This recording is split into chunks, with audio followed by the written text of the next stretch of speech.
दोस्तों, स्वागत है आप लोग का। दोस्तों आज डेट है 17 दिसंबर। देखें करंट अफेयर न्यूज में कौन कौन सी न्यूज इंपॉर्टेंट है हमारे एग्जाम पॉइंट ऑफ व्यू से। चलिए सेशन को स्टार्ट करते हैं। जिन्होंने दोस्तों अभी तक ऐप डाउनलोड नहीं किया, आप डाउनलोड कर लीजिए। आपको यहाँ पे बहुत सारे करंट अफेयर और एनसीईआरटी से वीडियोज मिल जाएंगी। ठीक है, तो सबसे पहले बात करेंगे स्पेस पॉल्यूशन की। तो स्पेस पॉल्यूशन क्या है, जो लोग पहली बार सुन रहे होंगे उनके लिए थोड़ा सा नया हो सकता है। ठीक है, तो पॉल्यूशन नाम में ही है ना, देखो पॉल्यूशन, राइट। तो पॉल्यूशन, आपने वाटर पॉल्यूशन सुना होगा, एयर पॉल्यूशन सुना होगा, राइट, है ना, प्लास्टिक पोल्यूशन सुना होगा। तो ऐसे होता है स्पेस पोल्यूशन। स्पेस पोल्यूशन का मतलब सिंपल सा ये हो जाता है कि स्पेस में बहुत सारे पोल्यूशन हो जाते हैं। मतलब पोल्यूशन का मतलब क्या हो गया यहाँ पे, स्पेस में बहुत सारी चीजें ऐसी हो गई जो हमें जरूरत नहीं थी, या फिर हमारे काम का था पहले लेकिन अब काम का नहीं है, तो वो क्या है, पोल्यूशन है आपके लिए। पोल्यूशन बेसिकली यही तो है।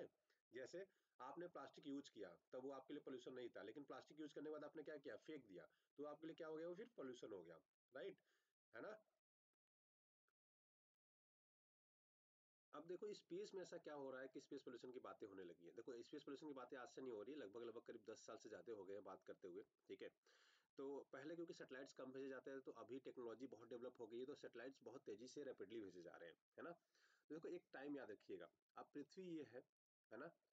अब मैंने पहले एक सैटेलाइट भेजा तो पृथ्वी के चारों ओर एक सैटेलाइट चक्कर लगा रहा था, फिर मैंने धीरे धीरे धीरे धीरे धीरे धीरे ये इतने सारे कर दिए।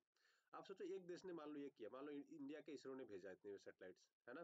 अब इसके बाद नासा भी भेजेगा अमेरिका का, और स्पेस एक्स इलॉन मस्क का है, प्राइवेट है। ठीक है, तो प्राइवेट वाले तो प्रॉफिट के लिए काम करेंगे ना, तो ये लोग तो जितने चाहे उतने भेज देंगे, इनके पास सारी टेक्नोलॉजी हो जाती है तो। ठीक है, तो अब देखो यहाँ पे आपने ढेर सारी सैटेलाइट का जाल बिछा दिया, मैं आगे इमेज दिखाऊंगा अभी। ठीक है, मान लो आपने यहाँ पे सारे ढेर सारे सैटेलाइट का जाल बिछा दिया।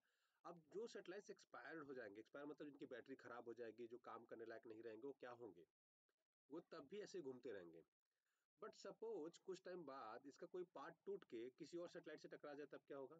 और जो जिस सैटेलाइट से टकराया मान लो काम कर रहा था, ऐसे ही एक टकराया, फिर ये टूटा, ये चार पांच सैटेलाइट से टकरा गया। फिर जब चार पांच टकराया तो वो जैसे जैसे कैस्केडिंग इफेक्ट, कैस्केडिंग इफेक्ट जिसको बोलते हैं, तो इसमें क्या हो जाएगा कैस्केडिंग इफेक्ट में, कि सारे के सारे इसमें चपेट में आ जाएंगे आपके सैटेलाइट, जो वर्किंग है वो भी, जो नॉन वर्किंग है वो भी। अगर थोड़ा सा नहीं समझ में आएगा तो मैं अभी आगे वाली इमेज में समझाऊंगा, आपको समझ में आ जाएगा। पहले इमेज देख लेते हैं फिर इस पे बात करेंगे। देखो अब ये देखो एक जाल जैसा दिख रहा है आपको। अब यहाँ पे देखो आप पूरी सेटेलाइट से घिरी हुई है, तो आने वाला टाइम ना इंडिया का, एकदम इंडिया का वर्ल्ड का ऐसे ही हो जाएगा। मतलब पूरी सेटेलाइट से हम लोग घिर घिर जाएंगे पूरा, है ना, एकदम मकड़ी के जाल जैसा। अब इसमें से एक कोई खराब अगर टकराए एक दूसरे से, तो हो सकता है कैस्केडिंग हो जाए। मतलब होता है ना कि एक से टकराया दूसरे पे टकराया, जैसे होता है ना गाड़ी बहुत तेज से चल रही है, पीछे पीछे पीछे से किसी आ रहे हैं, अचानक से इसने ब्रेक मारा, पीछे वाले ने टक्कर मारा, इसको पीछे वाले ने टक्कर मार दिया, इसको पीछे वाले टक्कर मार देते हैं। तो ब्रेक मारी बस एक ने, बट उसको टक्कर एक ने इसने मारा, एक इसने मारा, एक इसने मारा, तो देखो लगातार टक्कर हो जाती है अचानक से ब्रेक लगने पे। सेम ऐसे ही की एक को ब्रेक लगा, यहाँ पे एक सेटेलाइट को लगा यहाँ पे, इसके तीन चार टुकड़े हो गए। अभी तीन चार टुकड़े जाके बाकी सेटेलाइट से टकराएंगे, तो ऐसे ढेर सारी सेटेलाइट्स कर जाते हैं। कैस्केडिंग का सबसे बेस्ट एग्जांपल देख लो, साइकिल।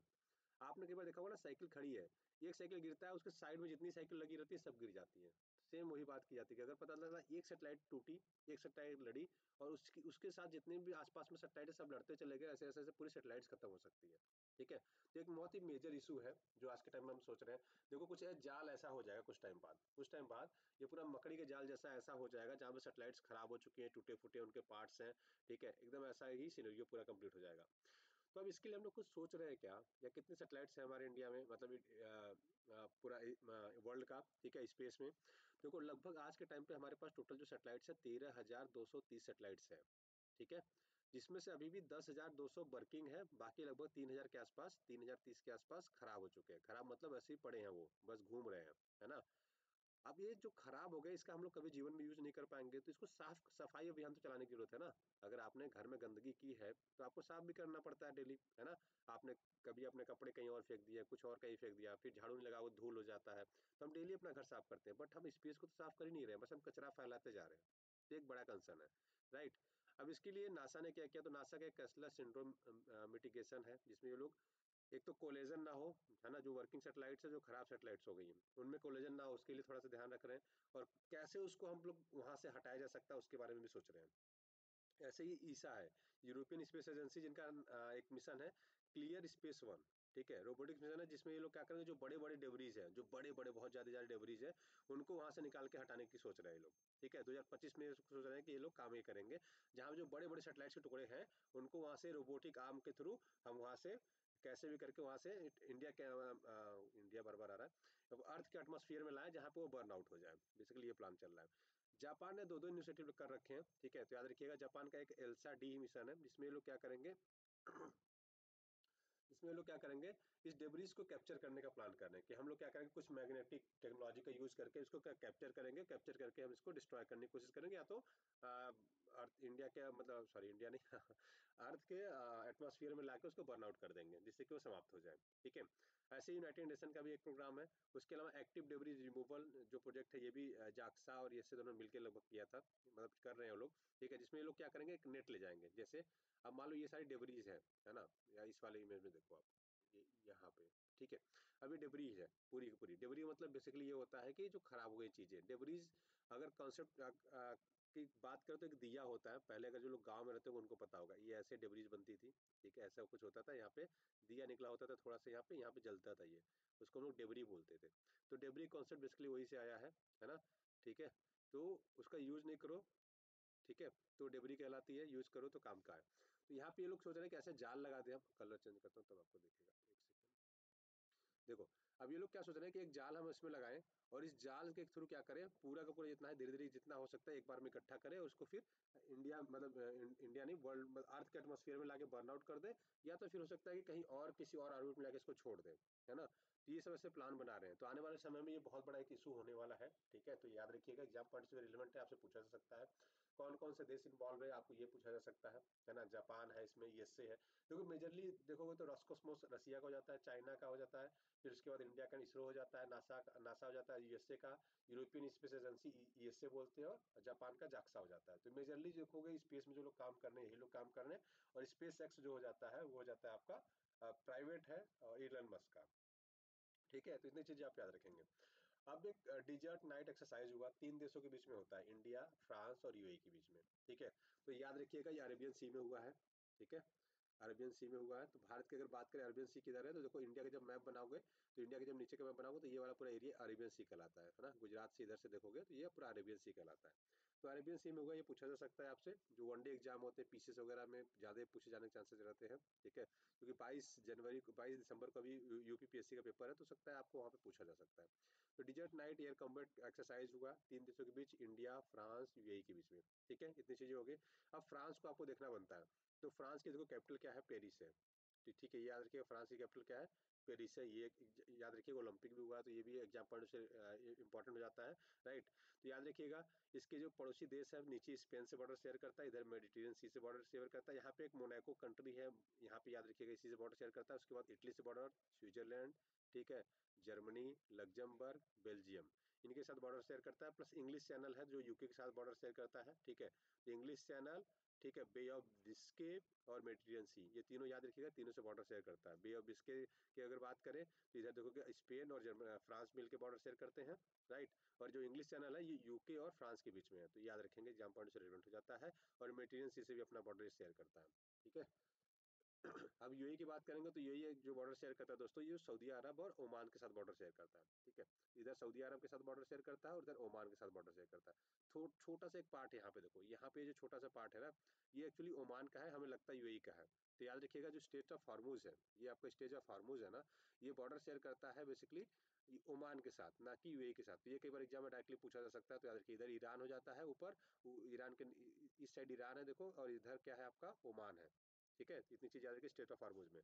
अब यूएई की बात करें, देखो आपने बहुत बहुत फेमस फेमस प्लेसेस है, वो याद रखिएगा। पहली बात तो ट्रॉपिक ऑफ कैंसर को काटते हुए जाता है इसको, ठीक है, ठीक है। जिसको हम कर्क रेखा बोलते हैं, कर्क रेखा इसको काटते हुए जाती है। इसके फेमस प्लेसेस है। इसी कैपिटल की बात करें तो अबू धाबी है, ठीक है। फ्रांस की कैपिटल पेरिस है, याद रखिएगा।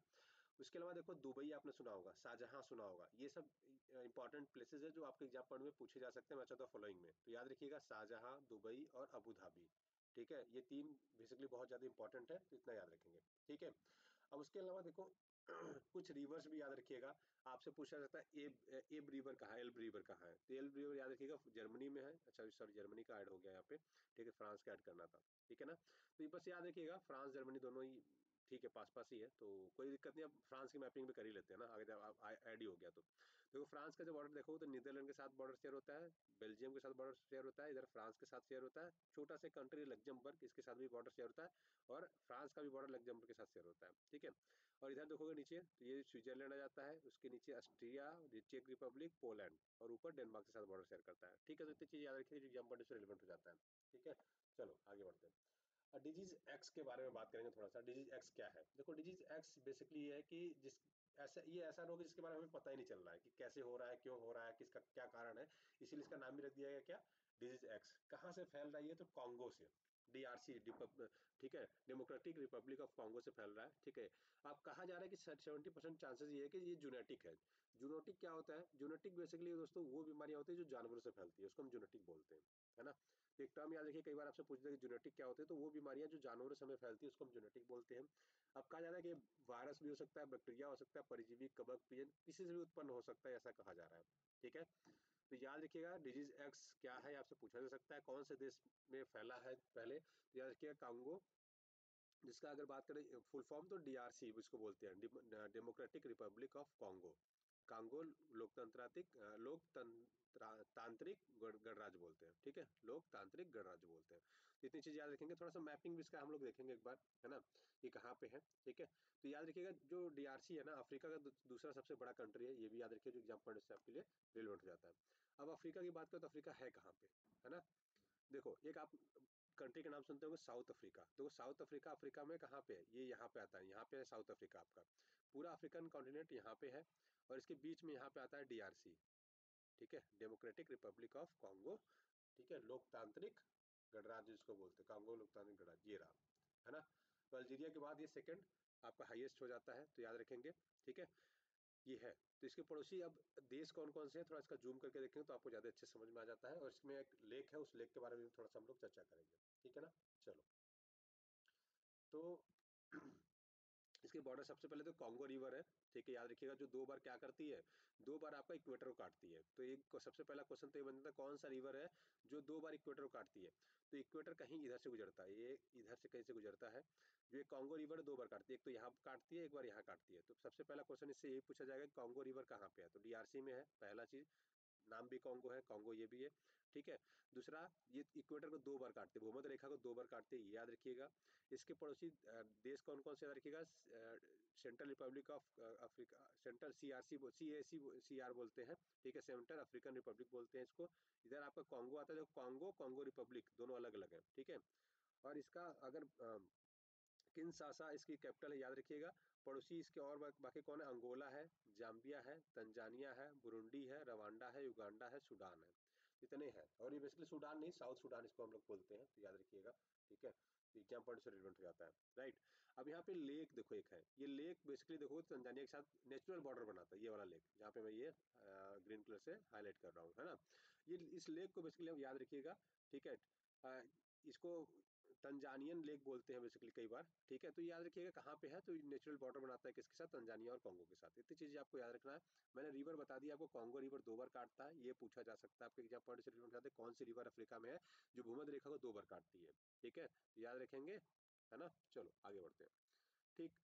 अब मोरक्को की बात करेंगे। बेसिकली भारत और मोरक्को के बीच में कुछ अच्छा समझौते हुए हैं। देखो कोई भी कंट्री हो, मैं आपको हमेशा बताता रहा हूँ, अगर कभी मेंस में मौका मिले आपको लिखने का, तो कुछ चीजें याद रखिएगा, जैसे क्या क्या, किसी भी कंट्री की बात होगी तो किन किन मुद्दों पे बात होगी मैं बता दे रहा हूँ। एक तो पहला डिफेंस, है ना, रक्षा की बात होगी। दूसरा इकोनॉमिक्स की बात होगी, ट्रेड की बात करने के ये लोग, है ना। दूसरा इन्वायरमेंट की बात होगी, ज्यादा से ज्यादा नहीं भी हो रहा है तब भी आप लिख सकते हो, इन्वायरमेंट की बात लिख सकते हो। पर्यावरण संरक्षण की बात करेंगे, सीओटी मिशन, ग्लोबल वार्मिंग, इन सब चीजों की बात होगी, ठीक है। डिफेंस में मिसाइल्स ये सब चीजें खरीदने की, ये सब बात होगी डिफेंस में। इकोनॉमिक्स की बात होगी, राइट।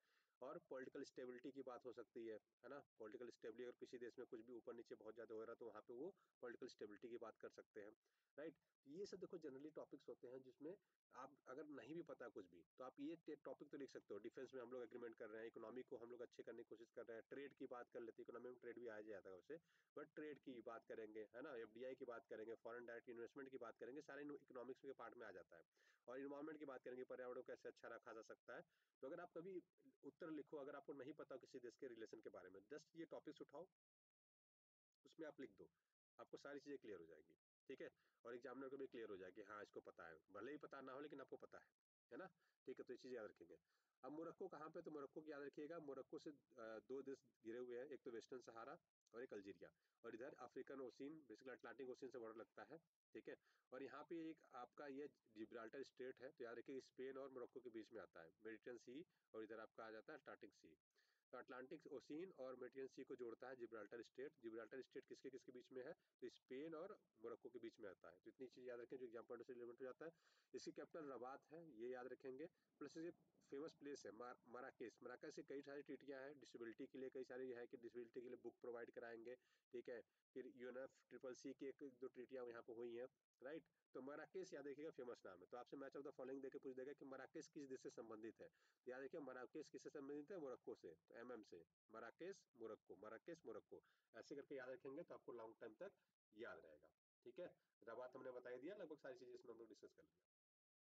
अब बात करेंगे वन नेशन वन इलेक्शन के बारे में। देखो वन नेशन वन इलेक्शन क्या है, बेसिकली आपको बेसिक बेसिक फंडा में डालना है। अभी पास होगा कि नहीं ये तो मुझे थोड़ा डाउटफुल है कि शायद ही पास हो पाए ये बिल, है ना, भले ही इन्होंने मंजूरी दे दी है इसको पास करने के लिए, बट मुझे लग नहीं रहा है कि ये शायद पास होगा। रीजन ये है कि इसको पास करने के लिए जब अच्छा पहले ये समझ लो, उसके बाद मैं समझाता हूँ क्या है उसमें। ठीक है, देखो अभी गवर्नमेंट क्या प्लान कर रही है, गवर्नमेंट ये प्लान करे कि हम इलेक्शन बस दो फेज में कराएंगे। दो फेज का मतलब क्या है, दो बार में इलेक्शन खत्म। कौन कौन से, जो लोकसभा के इलेक्शन होता है, मतलब जो पीएम बनने के लिए इलेक्शन होता है लोकसभा का, है ना, वो इलेक्शन, प्लस जो यूपी में जैसे स्टेट के इलेक्शन होते हैं जिसको हम बोलते हैं लेजिस्लेटिव असेंबली के इलेक्शन, है ना, लेजिस्लेटिव असेंबली के इलेक्शन जिसमें सीएम बनते हैं, राइट। तो हर राज्यों का एक साथ, मतलब अगर 28 राज्य है तो 28 राज्यों का एक साथ, प्लस हमारे देश का एक साथ, ये सारा इलेक्शन एक बार में करेंगे। ठीक है, 28 राज्य प्लस कंट्री का इलेक्शन, तो मतलब आपको दो वोट देना रहेगा, एक तो आप सीएम को अपने दोगे, एक पीएम को दोगे, ऐसा समझ लो। एक सीएम के लिए वोट दोगे, एक पीएम के लिए वोट दोगे, तो दोनों का इलेक्शन एक साथ हो जाएगा। पहला एक चीज है ये कि बार बार इलेक्शन बूथ पे जाके वोट नहीं देना। उसके अलावा, उसके अलावा जो लोकल पंचायत के इलेक्शन होते हैं वो भी एक साथ होंगे पूरे देश में। ठीक है, अब इसमें आप सबसे निचले स्तर की बात करें तो इसको हम खाप या पंचायत या ग्राम प्रधान बोलते हैं, कई बार ग्रामीण प्रधान, ग्राम पंचायत, पंचायत अलग अलग हर जिलों में अलग अलग नाम से जानते हैं इसको, बट जनरली अगर यूपी वगैरह बिहार में होगा तो उसको ग्राम प्रधान बोलते हैं। ठीक है, उसके अलावा आप जिला पंचायत सदस्य सुना होगा, जिला पंचायत होता है। ठीक है, उसके अलावा आप ब्लॉक प्रमुख होते हैं। ये जो सारे इलेक्शन होते हैं ना, ब्लॉक प्रमुख और ये सब सारे, ये जो लोकल वाले हैं सारे के सारे एक साथ कराएंगे, है ना। म्यूनसिपैलिटीज है, एमएलसी के इलेक्शंस होते हैं, एमएलसी तो नहीं, म्यूनसिपैलिटीज वगैरह के जो इलेक्शन होते हैं शहर में, वो सब एक साथ होंगे, है ना, जो पंचायती राज से रिलेटेड है। तो पंचायती राज वाले एक साथ होंगे, प्लस पीएम सीएम वाले एक साथ हो जाएंगे। ठीक है, अब राज्यसभा के इलेक्शन में, तो राज्यसभा के इलेक्शन में कोई पार्टिसिपेट करता नहीं, राज्यसभा के इलेक्शन में बेसिकली स्टेट के लेजिस्लेटिव पास का पार्टिसिपेट करते हैं, तो उसके लिए कोई बहुत बड़ा इलेक्शन होता नहीं है वो, क्योंकि वो 1/3 ही जाते हैं हर 2 साल पे, तो वो मुद्दा होता नहीं है। तो ये आप समझ गए अभी क्या कैसे इलेक्शन कराने की प्लान बन रही है। अभी आप देखोगे यूपी में कभी 2027 में क्या होगा, यूपी का इलेक्शन होगा सीएम के लिए। फिर उसके पहले क्या हो जाएगा, ग्राम प्रधान के इलेक्शन होगा, आई थिंक 25 में या 26 में ग्राम प्रधान के इलेक्शन हो जाएंगे। ठीक है, तो देखो हर साल कभी हर एक दो साल पे इलेक्शन रहता है, राइट। तो गवर्नमेंट ये सोच रही है कि हम एक साथ कराते हैं। तो इसमें याद रखिएगा सीएम पीएम का इलेक्शन एक साथ कर देंगे, बाकी ग्राम पंचायत, ग्राम प्रमुख, सॉरी ग्राम प्रमुख, जिला प्रमुख, ब्लॉक प्रमुख, ये सब जितने इलेक्शन होते हैं वो सारे एक साथ कराएंगे।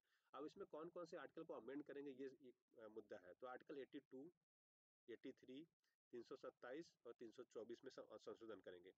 अब रीजन ये है कि आप संविधान के अंदर संशोधन करोगे, तो संविधान संशोधन के लिए बेसिकली क्या है, इस वाले आर्टिकल्स में, तो बेसिकली क्या है कि एक बड़ा मुद्दा ये हो जाता है कि आपको संविधान संशोधन के लिए 2/3 मेजोरिटी चाहिए, मतलब 2/3 मंजूरी चाहिए, पहली चीज। उसके साथ साथ आधे राज्यों का, मतलब अगर 28 राज्य है ना, तो 28 का आधा कितना होगा, 14, 14+1 मतलब 15 राज्यों का समर्थन भी चाहिए। तो आपको 15 राज्य समर्थन करें, प्लस 2/3 मेजोरिटी से आप इसमें पास कराएं राज्यसभा लोकसभा में दोनों में, तब जाके कानून होगा। तो पहला वाला जो सीएम पीएम का इलेक्शन एक साथ कराना है, ये तो सिंपल मेजोरिटी से हो जाएगा, मतलब 1/2+1 से, मतलब ये है कि मान लो लोकसभा में 550 सीटें हैं। ठीक है, तो इसका आधा कितना होगा, 225, 225+1, तो 226 अगर आप लोगों मिलकर कह देंगे हाँ पास कर दो, तो वो पास हो जाएगा।